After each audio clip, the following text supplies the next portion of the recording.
Hi everybody, welcome to Watches with Dennis, and today I have a first thoughts video for you on a new set of watches within an existing model line of Christopher Ward.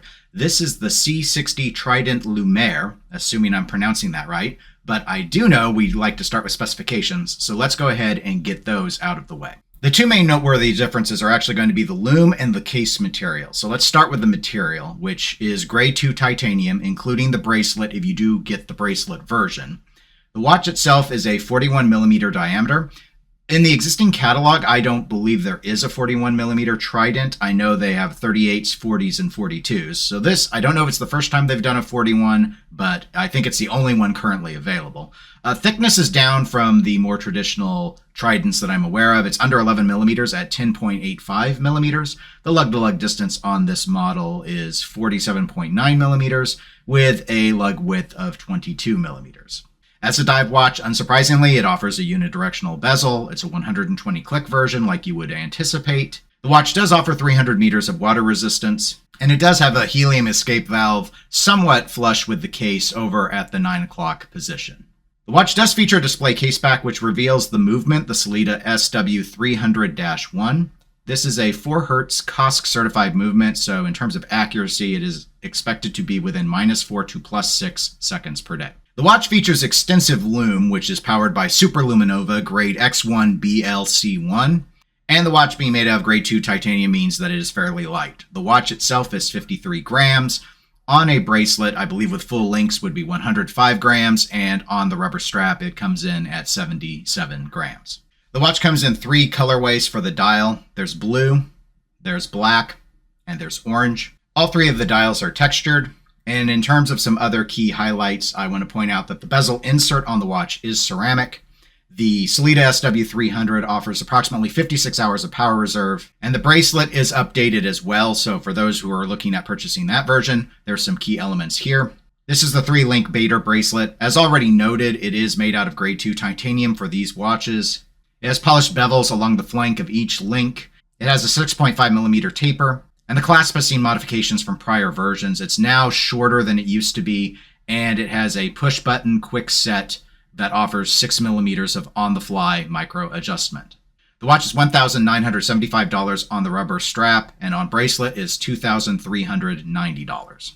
The lume itself is very, very robust, and a lot of that is it's not just the typical applied pigment style, but rather there's a ceramic infused with Superluminova. So it glows on all sides, and you can see on the hour markers that they aren't simple rectangles, but rather there's even some chamfering that's been done. I think most of the rest of this watch is going to look pretty familiar if you're familiar with the C60 Tridents of the past. No date window on this one. They have done no dates before with Tridents, but most of them do have a date at the 6 o'clock. So, again, what are my first thoughts? And this is not a review. I've not handled any of these watches. I'm going solely off of imagery that was provided by Christopher Ward. I think this is a pretty good execution. I actually thought that the Trident was a very attractive looking watch in general. A little generic, but that's kind of what you expect out of a lot of dive watches in most instances. I'd say this one dials the tool watch aesthetic aspects to it up more than some of the other versions. Obviously, sacrificing the date window seems to say it's more of a function of diving over the form of a desk diver. The handset is very reminiscent of the regular Tridents, however, it's a skeletonized approach, kind of like what you would expect out of Omega's Seamaster 300M. I do think it works in these instances. The generously sized indices to accommodate the lume are a mixed bag for me. I completely understand that the size was necessary for the volume and the amount of glow that they are going for, and it has achieved very promising results in my opinion, at least from the stills that I have seen. However, when it is not lit, I do tend to find that this style looks almost plastic or toy-like, just given how much white lume is there sitting on the dial all over the place, not to mention what's included on the handset. Again, it's a stylistic choice. This is leaning into the Lumière aspect of this watch, and its priority is to be a dive watch and to glow, not to be luxurious, but I do prefer the more conservative look of the traditional C60 Tridents, personally, if I was to go after one of these watches. One final thing I do want to praise about the watch, though, is the thickness. Getting this watch under 11 millimeters thick and providing 300 meters of water resistance, I think is a very respectable result, especially in this price bracket. It has seemed to me that many brands, especially if they go up over 200 meters of water resistance, don't seem to have any expectation that the customers should assume any sort of thinness to the watch. And while no one's going to go around and say a watch over 10 millimeters is thin, I think it definitely is quite nicely sized for a watch that is providing you 300 meters of water resistance and is significantly better than what a lot of other brands will give you. Overall, I think that this watch will do well for Christopher Ward. The C60 Trident Lumière is not the style of watch for me.